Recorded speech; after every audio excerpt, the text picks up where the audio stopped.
So look, if you want to grow your wealth, your income, and increase the amount of time off, then these are the shortcuts that can help. Welcome to the Wealth Creation Podcast. And welcome everybody, it's Dan, hope you're well today. So, almost went live without updating all the gubbins that we should have updated and managed to stop it. Anyway, we are live. Welcome, hope you're well today. My head is far too close to the top of that thing. Let me move my head down. There we go. Okay, so welcome to the Property Cashflow show. It's been a while. We are very intermittent with these just because life is just crazy at the moment. But anyway, it's all good. Let's crack straight on though. So, interest rate cut. Let's talk about that. We think it's coming in November. Pretty sure of it, actually. And the reason why we're pretty sure of that is that inflation has dropped. And the Consumer Price Index has dropped from 2.2% in August. I'm just looking on The Guardian here. It's dropped from 2.2% down to 1.7%, which means it's basically below the Bank of England's target of 2%. So pretty much the interest rates will be cut in November. That's our belief. If it remains at that, we think there'll be another interest rate cut in December as well, which is really good, of course. That will help a lot of landlords stay in the game. Of course, a lot of landlords are selling up anyway right now because there is rumours of Labour in their budget putting capital gains tax up to 39%. It's 24% at the moment. Now, it depends on whether it includes property capital gains tax because that's calculated different at 24%. Than it is for everything else. So who knows is the honest answer. But I keep seeing these things, these headlines in the newspapers saying, oh, landlords are in a rush to sell. Like that was yesterday. You got 14 days to get a completion. That's not going to happen. Landlords, they might be in a rush to sell, but they're not completing before the budget date. So what happens is you're going to have a lot of these transactions go through. And then at the last minute, on the day of exchange and completion, they're going to look at how much tax we're going to have to pay. And then we're going to go, oh, and all these sales are going to fall through. It's very interesting what's going on right now. And obviously, that's going to lead to a change in rents. But we'll talk about rents a little bit later. So we think interest rate cut in November. Does that change what we're doing? No.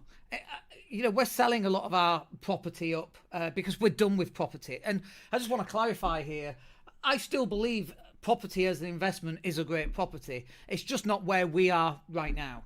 It's there's just too much lack of control. There is too much going on with tenants just being quite crazy after COVID and maybe Brexit, but definitely after COVID, which is weird. And because we are 1,000 miles away, it's increasingly harder to manage these properties. And so we're selling up effectively and moving that money into different assets. So I still believe in property and I still believe in assets. It's just we're changing the type of assets and we're moving more towards digital assets that we can sell all around the world instead of just in the UK or just instead of having a property in the UK with all these extra bureaucracy and red tape that's coming through. The rent reform bill, for example, all that stuff, removal of Section 21, just bizarre, just totally bonkers.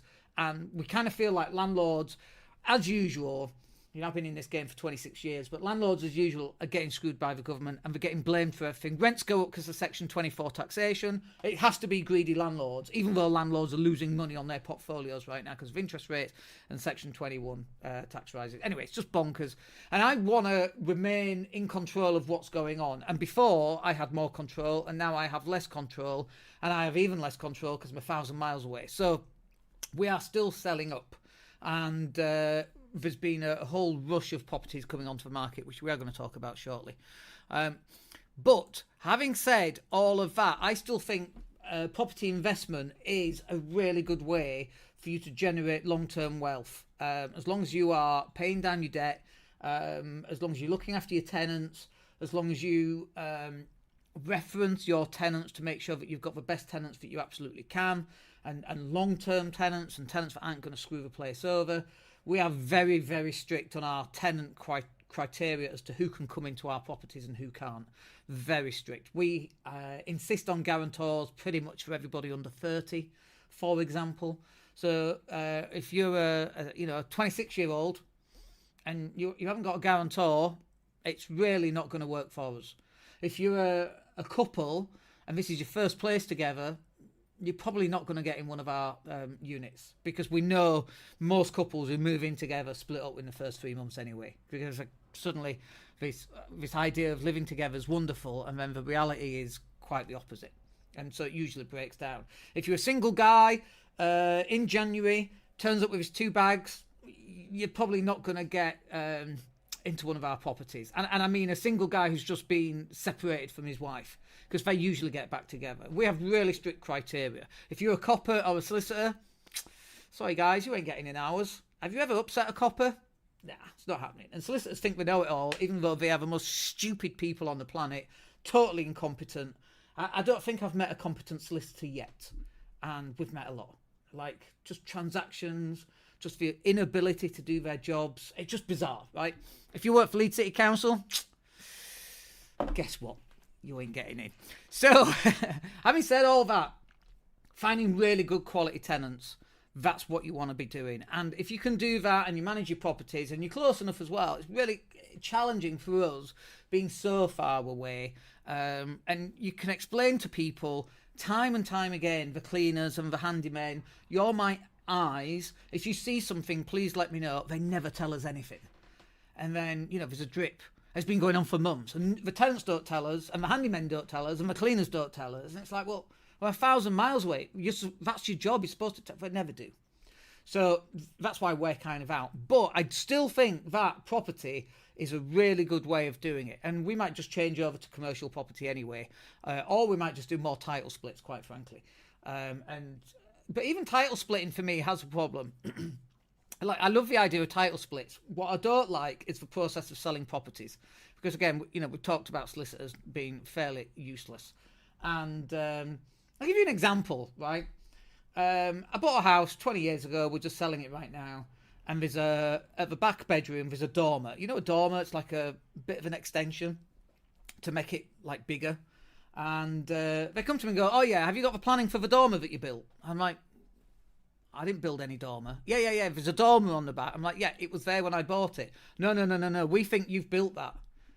Right. Have you got any evidence for that? No. Okay. Well, I'm telling you now I didn't build it. Yeah, but we don't believe you. Right. So you think I'm committing fraud then? Like, these are the conversations that we're having with solicitors. Like, I didn't build it. You got no evidence I built it. I don't know why you're asking me if I built it or not. And even if I did, it comes under permitted development now anyway. Who gives a shit, right? Oh, well, you see, solicitors trying to be all clever. It's like, part of me is like, do you know what? Fuck it. Let's just cancel the sale and let's sell it to someone else instead. Because I can't be bothered dicking around with stupid people. This is what kind of a problem that we have with selling. So even selling property has got much harder. 7 months to complete a property sale. That's not from the moment of putting it on the market. This is from the moment of actually agreeing a sale. On average, it's taken 7 months. We have changed solicitor, and this solicitor we do have does seem faster. But even then, God, it's just all this toing and froing.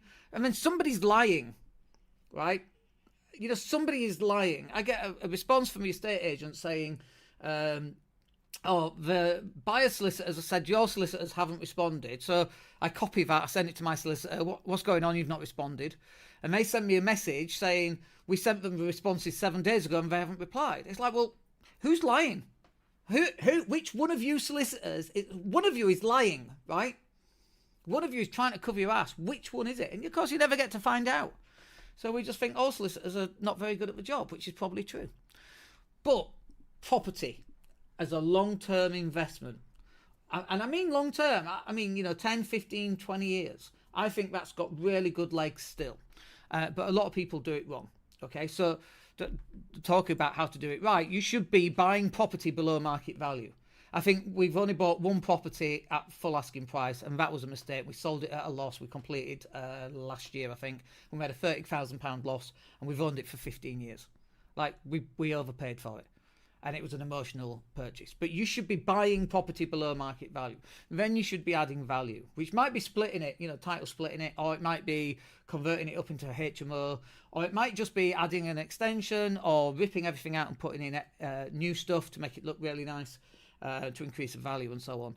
So there are rules around what you should be doing when you're buying property, and obviously property sourcing, which is what we're going to talk about alongside the coaching, being a property sourcer and knowing how to drop leaflets and knowing how to negotiate deals and knowing how to find below market value. And sometimes it doesn't have to be below market value. Sometimes it just has to be a really good deal that nobody else has seen. And you can find those properties on Rightmove because people haven't got the same vision that you have.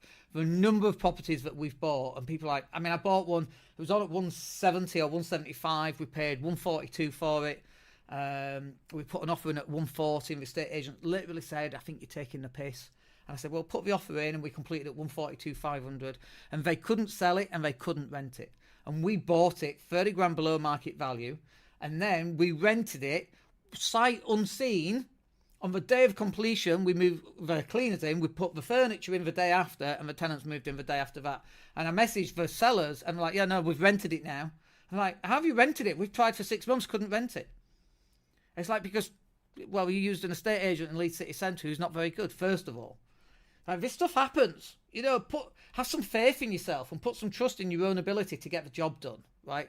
I would bet on myself most times than I would bet on somebody else. Depends on who it is and what it is. But if somebody said, Dan, I need you to go do this thing and it has to happen, I'm betting on myself. Because I don't trust anybody else to get the job done. And nobody understands what I want more than me. Nobody understands what you want more than you, right? You have this vision. And I know you try and explain the vision to somebody else. And it's impossible for them to get because they can't see inside your head. So you've got to step up to the plate. Now, sometimes you need support and you need some accountability, and sometimes you need a bit more knowledge, and sometimes you need a network of people who are all doing something similar, and you could all get together and have a chat and swap tips and hints and strategies and so on.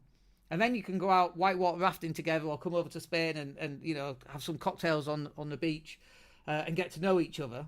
And you can go on this journey together. Very like-minded people, all striving to be a better man, but I also mean a better person because we have females as well. So being a better person, being fit, working on your property portfolio, working on your business portfolio, generating cash flow from digital marketing products, training courses that you're creating and selling. In fact, we are live with our Live Like Legends today, and it's Build Your Digital Empire, and it's at 12 noon. And that's what we're talking about, how to create your products and sell them online. During lockdown, we sold heck of a lot of product. Everyone's at home, bored, completed Netflix, completed Prime, completed Apple TV. They're looking for something to do. How many people learned the guitar or lost some weight or put weight on?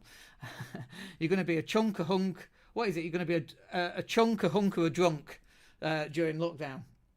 Which one were you? Well, we created trading products and we sold a lot. And so we have a Live Like Legends community, and part of that community is property coaching, and part of it is digital marketing, and part of it is about health and mental well-being, and about living a life of adventure and living like a legend, right? But we see all these other people selling coaching courses. It's like 10 grand here and it's 15 grand there. I was at an event a couple of months ago now. I sat opposite a lady and she'd spent 20 grand on coaching. And now Live Like Legends like 300 a month, and you should see what you get. In fact, I'll tell you what I'm going to do. I'm going to show you what you get. Let me just open this up here. So second screen, here we go. So on the Live Like Legends community, you get daily coaching sessions. Like literally every single day, we are live in a coaching session for our clients. And you don't have to turn up to them. You turn up for the ones that you want, and the ones that you don't want, you don't turn up to. Live events throughout the year. That's in UK and Spain, which is really cool, including a 2-day retreat here in Spain. Planning, accountability, goals, weight loss, life balance, business training, marketing, sales, paid ads, content creation. All of our trainings included free of charge. Monday through Friday, 12 noon. There's the list of everything that we do. So digital marketing funnel review. So if you've got a business and you want us to look at your funnel, we'll look at that and we'll criticize you basically. And we'll give you positive feedback and negative feedback and constructive feedback so you can improve on it. Body Like a Champion. So it's about health, food, exercise. I did my CrossFit session at 8 a.m. this morning, Spanish time, 7 o'clock UK time. It was one of those workout sessions where you are contemplating your life choices. Let's put it that way. A very, very challenging workout. But boy, do I feel so much better mentally because of that. Wednesday's property, wealth building, overall investment strategies. Thursday's build your digital marketing, digital empire. That's today. Fridays is about planning and accountability and goal setting, weekly planning, end of week review. And then let's scroll down because you get all these other trainings that we have. And then the other thing that we do as well, like on the 11th, 12th and 13th of June is our Spanish retreat. You have to pay for your hotels and your flights. Hotels are cheap anyway, and flights are really cheap. And it's June, so it's before the school holidays, so everything's really cheap, which is really cool. And it's awesome. Like, we go for cocktails on the first night on the beachfront. It's amazing. It's truly, truly outstanding. And there's a video you can go and watch, which will show you what it's like. It's amazing, right? And so it's 297 quid a month, or it's $2,500 if you pay for 12 months up front.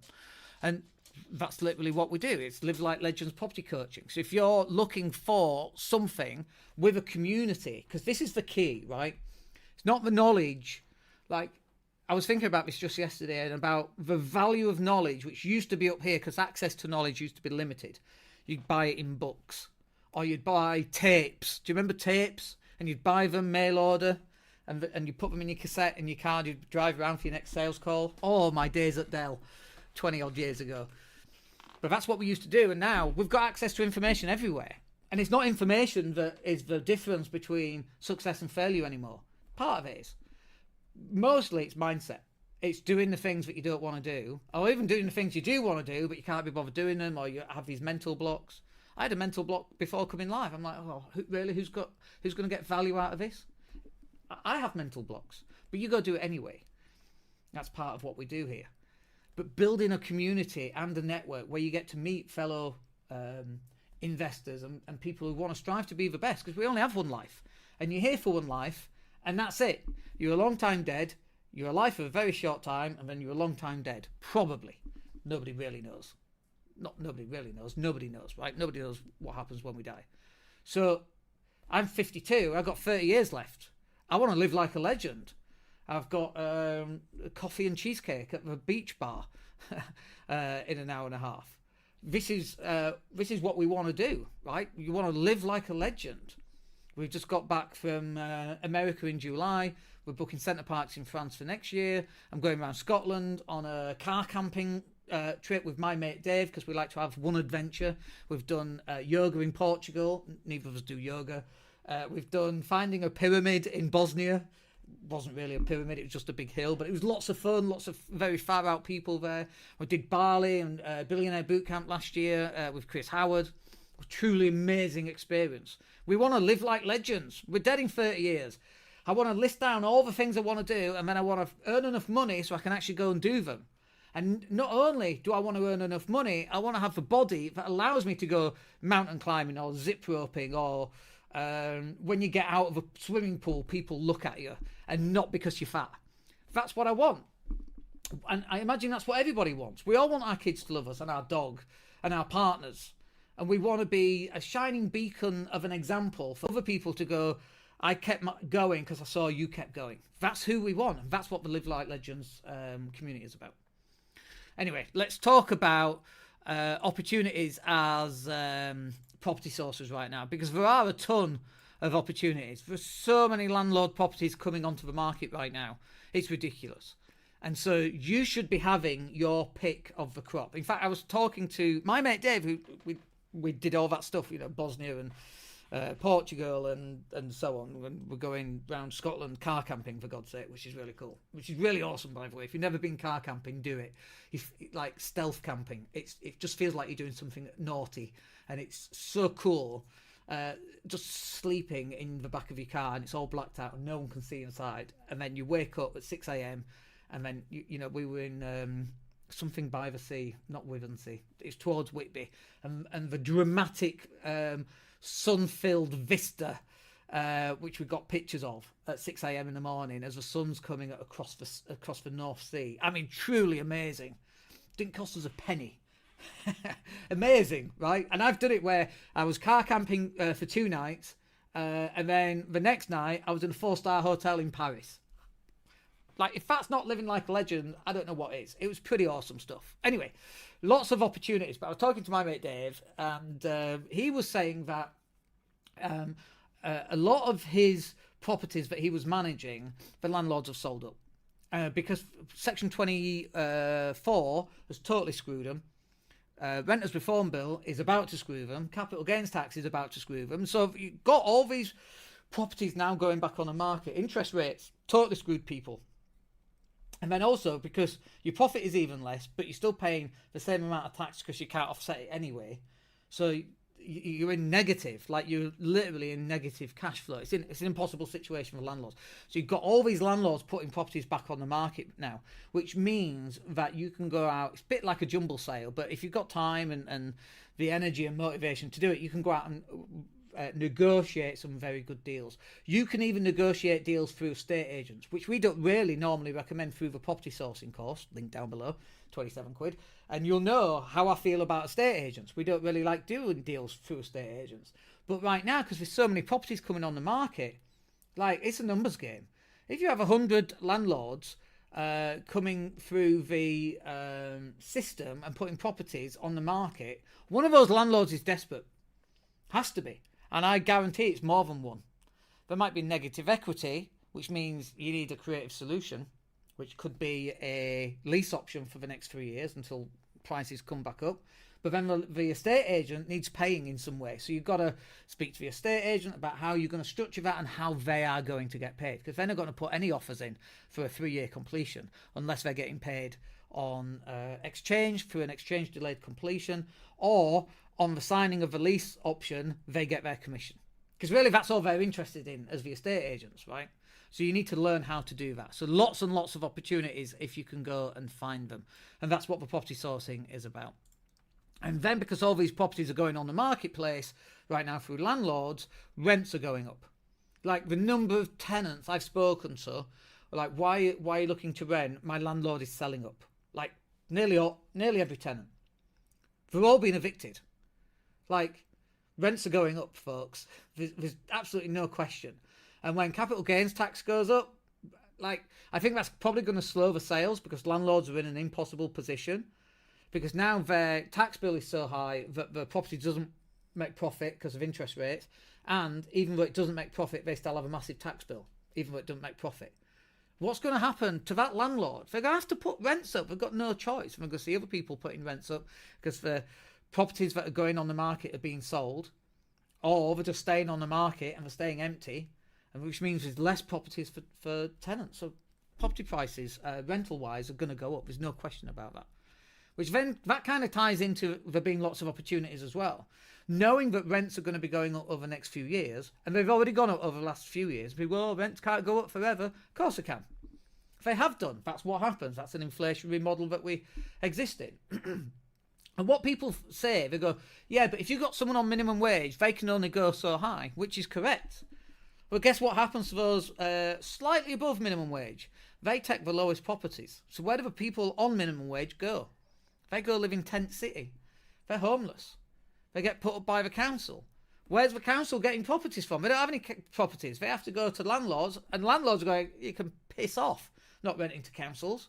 Wankers, a lot of them. You created this problem. You're absolute arses to landlords. I'm talking to you council tax people right now. Absolute arses.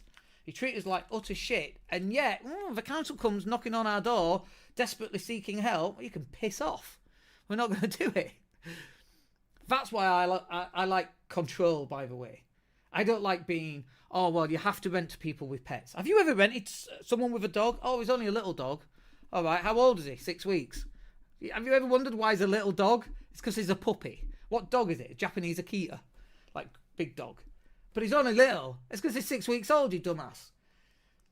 And have you ever rented to a new puppy? Chews everything. Shits on your carpet. The smell. Oh, but now you can only charge 5 weeks of deposit. Yeah, that makes it really worthwhile. The damage is $4,000 for new carpets and new doors and, literally dog shit on a wall and so on, right? Oh, yeah, that really covers it. No, there's a lack of control going on. It's one of the reasons why we don't want to be landlords anymore, because the control that we had before there is less control. We're being told what we can and can't do. It's like, you know what? I don't want to play that game, so we're stepping out. But we are 1,000 miles away as well, which makes it harder for us to manage that and do the inspections and so on. But also it takes 9 months to evict a non-paying tenant who's trashing your house as well. So that can be very, very challenging too. But lots of opportunity, and rents are definitely going up. And I think we've got an interest rate cut in November and maybe December, just to kind of summarise there. Anyway, look, I hope you found that useful. We'll catch up with you on the next one. I'm going to go to the beach bar and have a really nice coffee. Hope you have a wicked day. Have a good one. Take care. Hey, it's Dan here. Thank you for listening. Really appreciate each and every one of you. Please click like or subscribe to the entire podcast.